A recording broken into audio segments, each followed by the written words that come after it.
ma place. Ça, c'est la rédemption. C'est la grâce de Dieu. Alors, si vous avez une Bible, nous sommes à Colossiens. Aujourd'hui, Colossiens chapitre 1, les versets 15 à 20. Alors, vous connaissez un peu le programme. Depuis un moment, nous couvrons l'importance d'un renouvellement d'esprit, de renouveler son intelligence. On a le droit d'avancer, de vivre la vie chrétienne avec un peu d'automatisme, mais ce n'est pas une bonne idée. Il faut vérifier qu'il y a une croissance spirituelle basée sur ce qui entre et mijote dans le cœur. Il ne faut pas laisser n'importe quoi entre et il faut vraiment faire attention à ce que nous laissons entrer dans l'esprit et les choses qui vont formater nos actions. Ce n'est pas la même chose de savoir certaines choses ou de pouvoir expliquer certains sujets. Certes, il est important de pouvoir expliquer les 10 commandements. Si je peux prendre un peu d'inspiration de tout à l'heure, il est important de pouvoir dire quand même aux gens, à l'homme de la rue, la différence entre la Pâque et une fête de chocolat et les lapins. D'accord? Donc, il faut savoir certaines choses. Il est utile de pouvoir dire que vous êtes actif à votre église locale, que vous êtes même fier d'y être. J'espère que vous êtes fiers d'être dans votre église locale. Amen. Mais si on ne choisit pas un renouvellement actif et correct, il y aura une sorte d'automatisme qui s'installe et notre croissance stagnera. Depuis quelques mois, nous avons considéré quelques sujets qui valent le coup d'un renouvellement. On a couvert des catégories qui nécessitent plus qu'une belle compréhension, mais une application dans nos vies de tous les jours.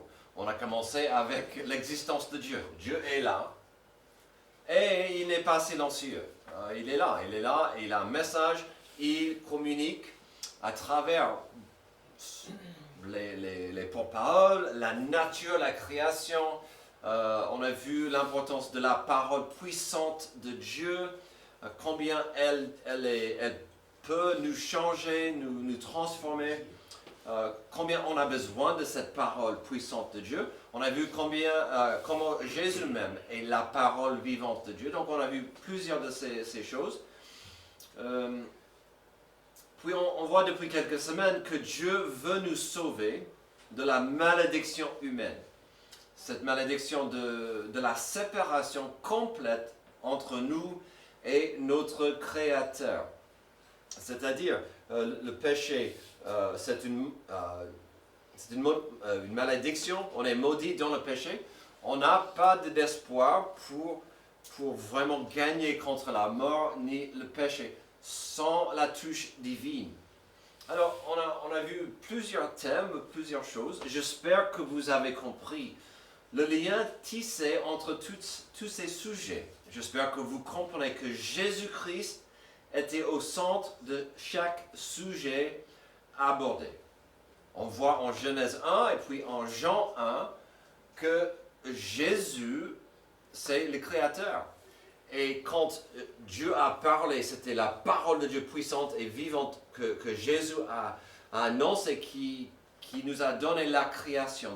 Donc c'est Jésus, notre Créateur. C'est Jésus, la parole puissante et vivante de Dieu. Et puis on voit depuis quelques semaines l'importance de la rédemption, chose qui est impossible sans Jésus-Christ, notre Sauveur.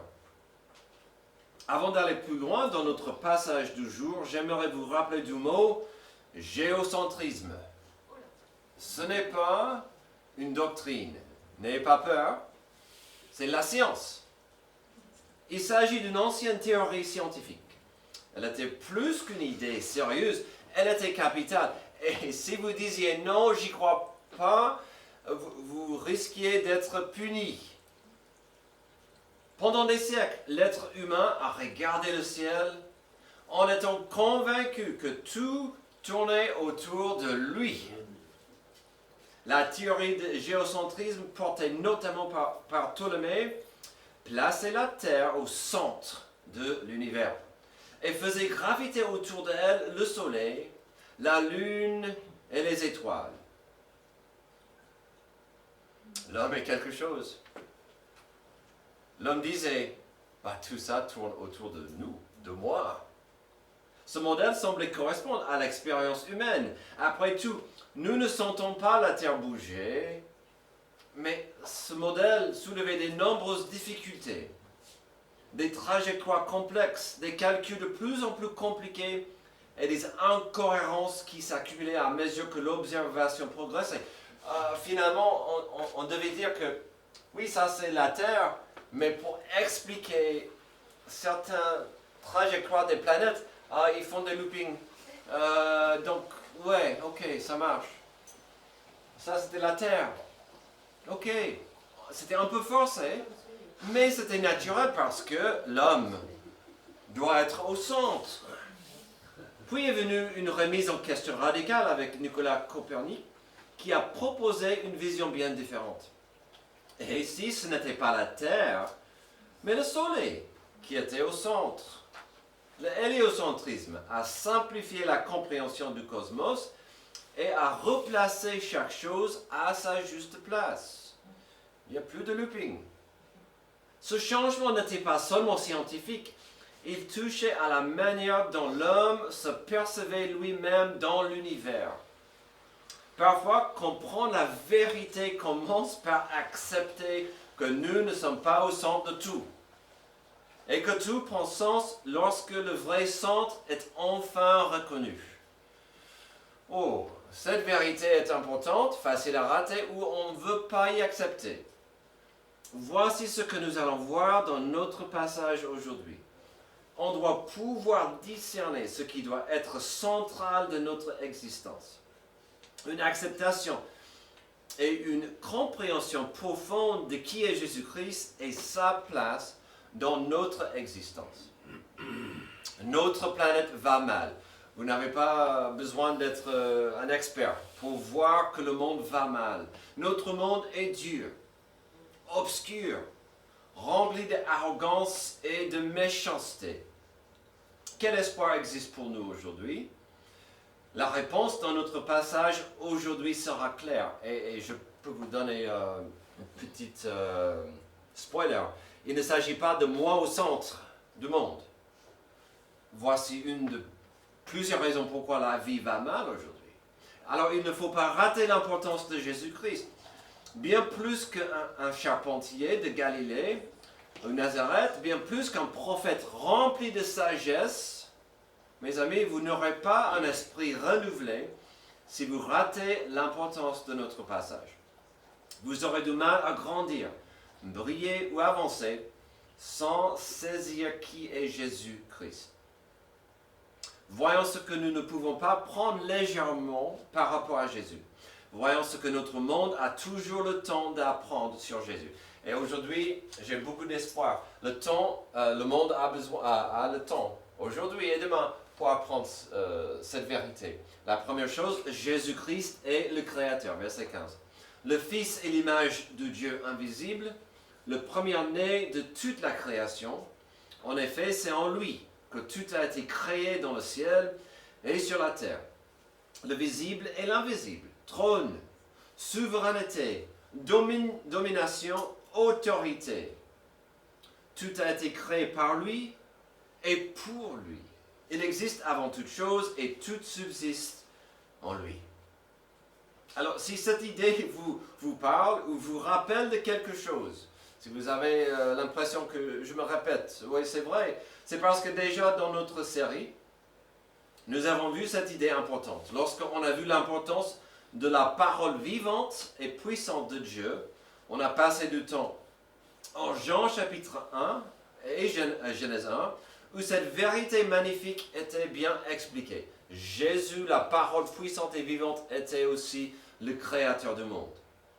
Ça vaut la peine de le revoir quand même ici ce matin. Jésus est le créateur de notre monde. Mais bien plus que ça, bien plus. Mais avant de voir tout ça, revenons à notre passage et commençons avec le verset 15. Il existait Jésus avant la création. Alors, On comprend ça, vous savez ça, mais il faut être clair, surtout quand on parle aux gens. Jésus existait avant ce qu'on voit. Il est éternel. Ici, les mots « le premier-né » ne parlent pas d'une naissance physique. C'est un terme qui explique son rang. Donc, ça, il est au sommet. On voit la même chose au psaume 89, 27, où ça parle du Messie, ça dit « Et moi, je ferai de lui le premier-né ». Donc, on voit ça dans les Écritures, ça donne l'importance de la supériorité de quelqu'un. Ce terme explique que Jésus n'était pas juste présent avant la création, mais aussi il veut dire que Jésus est au-dessous de toute la création, avec le rang le plus élevé qui soit. Donc, Jésus n'était pas juste dans l'observation de la création, il n'était pas juste, ok, ça se passe bien, c'était Jésus qui a tout créé. Alors, comprenons-nous que Jésus a créé toutes choses, c'est une réalité forte et puissante qu'on doit comprendre. À lui soit la gloire. Verset 16. En effet, c'est en lui que tout a été créé. Paul va exprimer des choses ensuite qui ne sont pas si radicales, mais nécessitent un ralentissement pour mieux saisir et mieux absorber. Il va parler des choses visibles. Les choses visibles. Là, au verset 16. C'est quoi ces choses visibles? Il va le dire. C'est une façon pour Paul de nous rappeler que ce monde merveilleux, cette réalité que nous pouvons constater et voir, n'est pas arrivée par hasard et de rien. Alors, heureusement, le monde n'est pas un résultat de hasard. C'est pourquoi il dit, dans le ciel et sur la terre, il a créé ces choses visibles. Ce qu'on peut voir ici sur terre, et la nuit, les étoiles, la lune, les planètes, ces choses, c'est Dieu, c'est Jésus qui les a créées. Puis il avance. Il avance au monde spirituel, à ce que nous ne pouvons pas toujours voir ou constater, mais ça reste une réalité importante. Il dit les choses invisibles, et puis il a donné une liste de ces choses. Des trônes, des souverainetés, les dominations et des autorités. Alors, tout à l'heure, pendant la leçon de 10 heures, on a entendu une longue liste de divinités, de dieux d'Égypte. Ce qu'il ne faut pas rater, c'était que derrière ces images et ces idoles étaient des dominations, étaient des esprits. Et donc, quand Dieu est venu avec Moïse et avec son plan de rédemption, c'était pour aussi montrer au monde sa puissance et sa domination contre ces choses invisibles. Alors dans l'Occident, il est trop facile d'oublier ou de rater cette notion des choses invisibles. Si je ne peux pas voir quelque chose ou toucher un objet, cela n'a pas d'importance ou c'est même pas de la réalité. Tandis que selon la Bible, dans ce passage et bien d'autres, il y a un monde qu'on ne voit pas et souvent on ne comprend pas. En même temps, nous n'avons pas le droit de faire l'autruche en espérant que certaines choses ne sont pas là. Beaucoup de gens vont dire, j'ai peur que ça existe, donc je vais agir comme si elle n'existe pas. Et donc, ne me parle pas des esprits, des démons, des fantômes, des dieux. La beauté de ce que nous voyons dans notre passage quand même, c'est qu'on n'a pas besoin de craindre ces choses. Dans un passage bien connu, mais souvent ignoré, Paul avait ceci à dire sur le sujet, en Ephésiens 6, 12. Car nous n'avons pas à lutter contre la chair et le sang, mais contre les dominations, contre les autorités, contre les princes de ce monde de ténèbres, contre les esprits méchants dans les lieux célestes. Donc la Bible était toujours claire. Il y a ce monde, il existe, il faut faire attention. On n'a pas le droit de faire l'autruche, d'ignorer l'existence de ce monde. Alors, quand on voit ça, vous voulez me dire que notre intelligence n'a pas besoin d'un renouvellement? Car nous ne luttons pas contre que la chair et le sang, mais contre des puissances. Que la parole vivante est puissante. Vous ne pouvez pas me dire que la parole n'est pas capitale. La parole de Dieu n'est pas capitale. Qu'une relation avec Jésus-Christ et son Église n'est pas primordiale. La bonne nouvelle pour nous, selon notre passage du jour, c'est que Jésus-Christ est suprême. Il a l'autorité sur ces choses. Alors, si vous êtes curieux, pourquoi j'ai mis certains mots dans des couleurs diverses, j'aimerais ensuite que vous voyiez un autre passage en Éphésiens 1. Un passage qui va très bien avec le nôtre en Colossiens 1. Éphésiens 1, 20 à 21.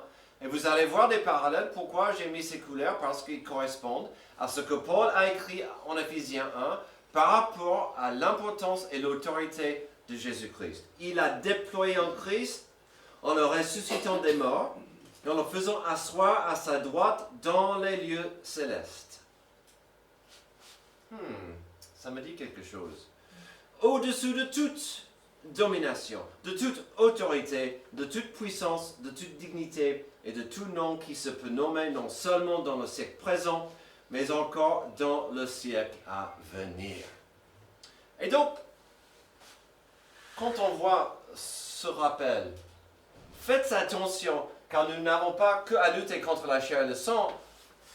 La bonne nouvelle, c'est qu'il a déjà dit, expliqué au chapitre 1, que Jésus-Christ a tout pouvoir. Il règne. C'est pourquoi il est important que nous saisissions la vérité de l'importance de Jésus-Christ et qu'il tient notre univers dans sa main. Comme il a dit dans notre passage de Colossiens 1, verset 17, il existe avant toute chose et tout subsiste en lui. Que vous soyez un enfant adoptif de Dieu de longue date, que vous soyez un visiteur présent aujourd'hui avec un certain niveau de curiosité, déjà dans notre premier point et nos 3 premiers versets, nous avons vu que Jésus-Christ est le créateur suprême de notre existence. Qu'est-ce qu'on fera avec ça? Il mérite toute notre attention et notre adoration. Dieu a créé notre existence, il la tient dans sa main. Ensuite, l'apôtre Paul va avancer avec une précision très importante, car il s'agit de l'outil principal que Dieu a ici sur cette terre pourrie. Deuxième chose, Jésus-Christ est la tête de l'Église, verset 18. Il est la tête du corps qu'est l'Église. Il est le commencement, le premier-né d'entre les morts, afin d'être en tout le premier. Jésus est la tête du corps de l'Église. On le dit souvent, il ne faut jamais rater que Jésus, c'est la tête. Alors, dans le langage original, il y a 2 sens possibles pour ce mot, dans le grec. La tête, c'est le chef, le leader, ou la source de vie. Ah, les deux sont beaux, les deux fonctionnent. Nous savons qu'il est les deux. Autrement dit, Jésus est la tête de l'Église et il est la tête de l'Église. Ça me va. Qu'il soit loué, il est la tête, il est la chef, il est la source de notre vie. Alors, s'il est la tête du corps, qu'est l'Église, c'est quoi l'Église? C'est une assemblée de croyants avec Jésus-Christ à la tête. Amen. Un corps. L'Église, c'est le corps. Sauf si vous êtes dans un film d'horreur, un corps sans une tête, il y a plein de films avec des corps sans tête. C'est pas bon signe. C'est une abomination. C'est un zombie. Notre Église doit toujours avoir comme tête Jésus-Christ. Pas moi. Afin que le corps soit bien équilibré, équipé, c'est Jésus-Christ que nous suivons. C'est Jésus-Christ la tête. C'est à ce stade où il est propice de vous expliquer quelque chose sur la brillance de l'enseignement de Paul ici. Puisque nous avons sauté dans ce passage son contexte, on a raté que l'Église à Colosse, qu'il écrivait cette lettre, était menacée par l'influence et l'enseignement d'un groupe qui s'appelait des Gnostiques. Quand on comprend mieux cette menace et le poison qu'ils injectaient, on pourrait mieux apprécier la réponse de Paul ici. Et franchement, rien n'a changé en 2000 ans. Ces personnes s'introduisaient dans l'Église et commençaient à enseigner et propager une maladie. C'était un cocktail bizarre et compliqué. D'abord, la perfection spirituelle était possible. Vous pouvez atteindre la perfection spirituelle en suivant notre enseignement.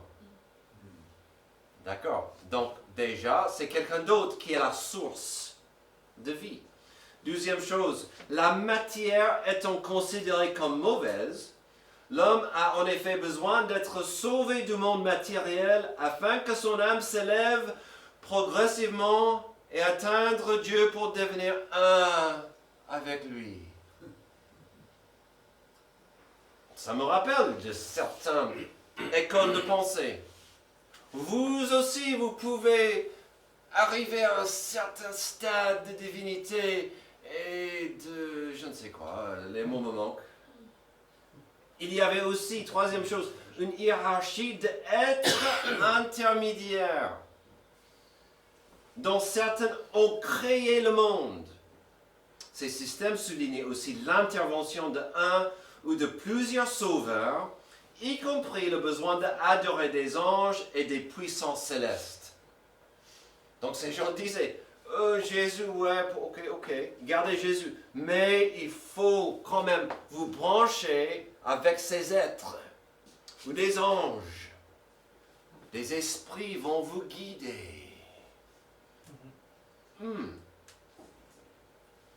Il y avait, quatrième, l'observance de pratiques rituelles de la loi mosaïque.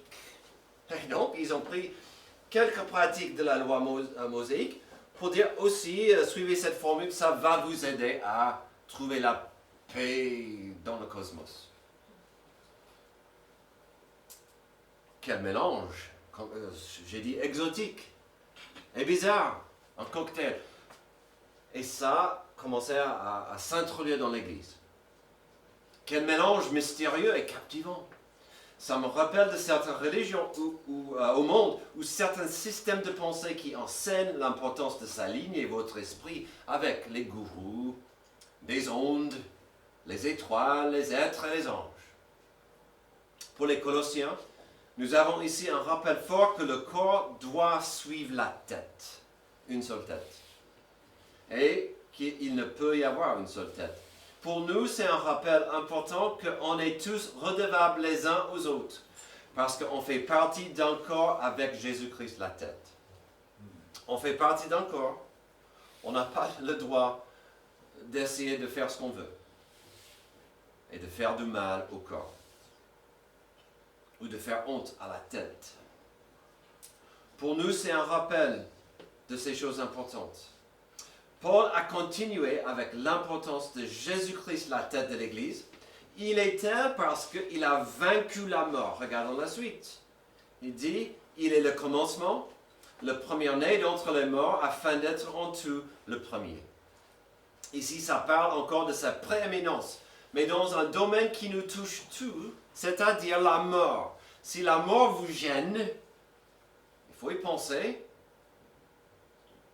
Nous voyons encore ce terme premier-né. Ça veut dire qu'entre ceux qui sont morts et ceux qui vont mourir, Jésus a la prééminence. Pourquoi? Parce que Jésus a conquis la mort. Je peux mettre ma foi en Jésus-Christ pour ma vie, car il a gagné contre la mort. Les amis, avec que 2 semaines avant la Pâque, est-ce que vous comprenez combien de joie et combien d'espoir le verset 18 me donne? Et j'espère que je peux partager cette joie avec vous du verset 18. Jésus a gagné contre la mort afin d'être en tout le premier.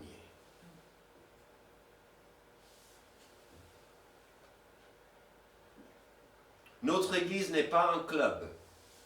Elle n'est pas qu'une association.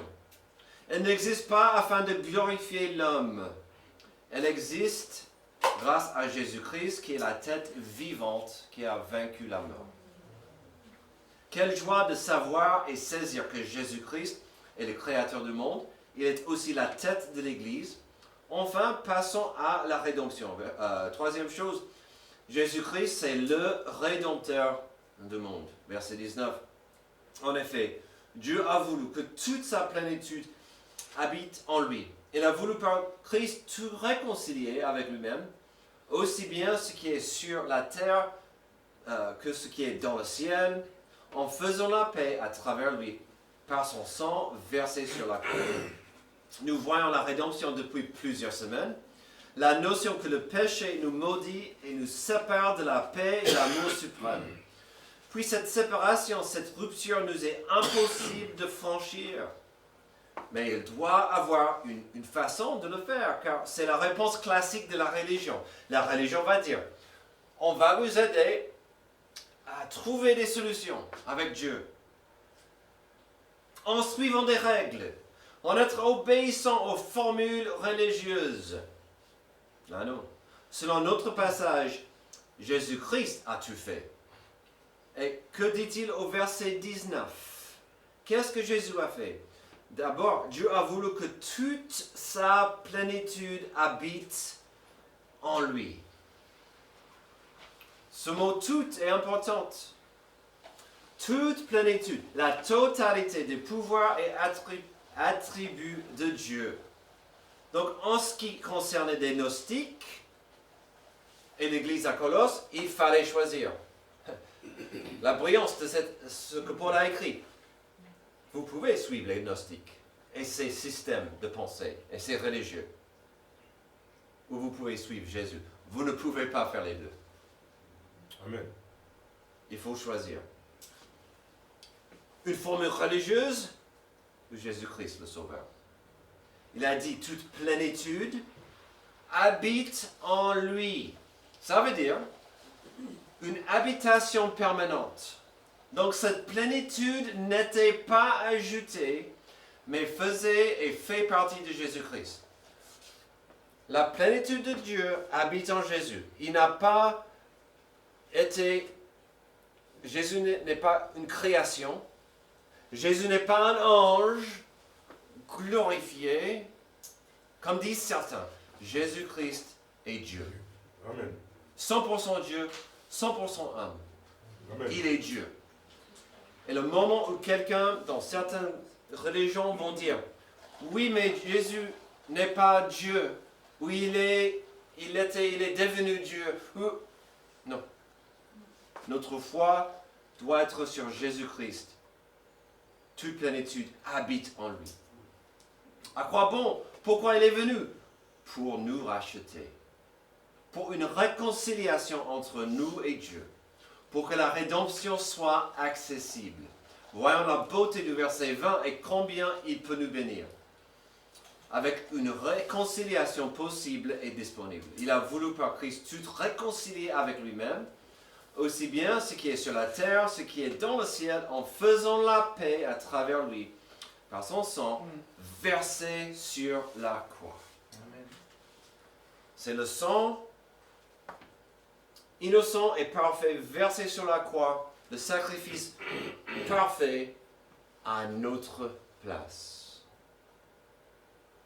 Pourquoi? Pour faire la paix. Avant la venue de Jésus-Christ, Emmanuel sur terre, avant la croix et la résurrection, Dieu fournissait une réconciliation aux besoins. La rédemption était rendue possible de génération en génération. Au jardin d'Éden, la réconciliation était provisoire. Au tabernacle, au temple, la réconciliation était provisoire. À la Pâque juive, la réconciliation, le salut provisoire. C'était possible. Pour que la rédemption devienne accessible à la planète, Jésus-Christ devait payer le prix de la justice terrible de Dieu. Et donc la punition du péché devait être portée par quelqu'un de parfait. Jésus, le sacrifice innocent et parfait, a pris vos péchés, mes péchés sur lui à la croix. Quel amour! en faisant la paix à travers les par son sang versé sur la croix. C'est ça la réconciliation, c'est ça la rédemption. Jésus-Christ a payé le prix avec sa vie, avec son sang, afin de nous offrir la paix. Je vous l'ai dit la semaine dernière, jamais de ma vie est-ce que je voulais prendre la punition de mon frère afin qu'il y ait de la paix entre lui et mes parents. Et je parle que des fessées. Mais qu'est-ce que Jésus a fait? Il a pris ma place à la croix pour prendre la justice de Dieu sur lui. Sans aucune assurance que les êtres humains allaient dire « J'accepte. Je veux accepter ça. » Dieu a voulu. Est-ce que vous avez vu ça dans le passage? Dieu a voulu. Qu'est-ce que Dieu voulait selon ce passage? La rédemption, la réconciliation, la paix. Oh, que c'est beau. Tout à l'heure, nous avons considéré brièvement la notion de la théorie de géocentrisme. La Terre, où suis-je? Forcément, devait être au centre de l'univers. En tant que théorie, en tant que science, ça n'a pas fonctionné à l'époque. L'ironie, c'est qu'aujourd'hui, on peut accepter la simple vérité du Soleil au centre du système solaire.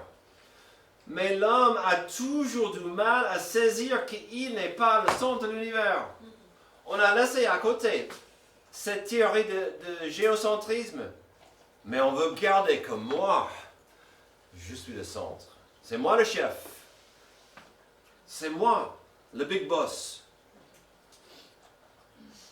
Et l'homme n'était jamais censé l'être. On n'est pas créé afin d'être au centre. On est mal équipé pour l'être. Amen. Pourtant, la maladie de moi-je devient si contagieuse et puissante qu'il n'y a pas de solution. Moi-je pourrit la planète. Amen. Si jamais il y avait quelques exemples de moi-je bénéfiques, c'est quand on considère Jésus-Christ. Que dit-il? Moi, je suis ton Créateur. Et je t'ai créé afin d'appartenir à quelque chose de merveilleux et paisible. Jésus dirait, moi, je suis la tête de l'Église. Tu auras du mal dans cette vie si tu veux trouver un chemin paisible sans venir à moi pour appartenir à mon corps.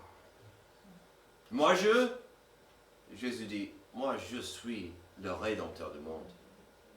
Tu es maudit à cause du péché, mais la réconciliation et la rédemption t'est disponible. Qu'est-ce que tu attends? Prie.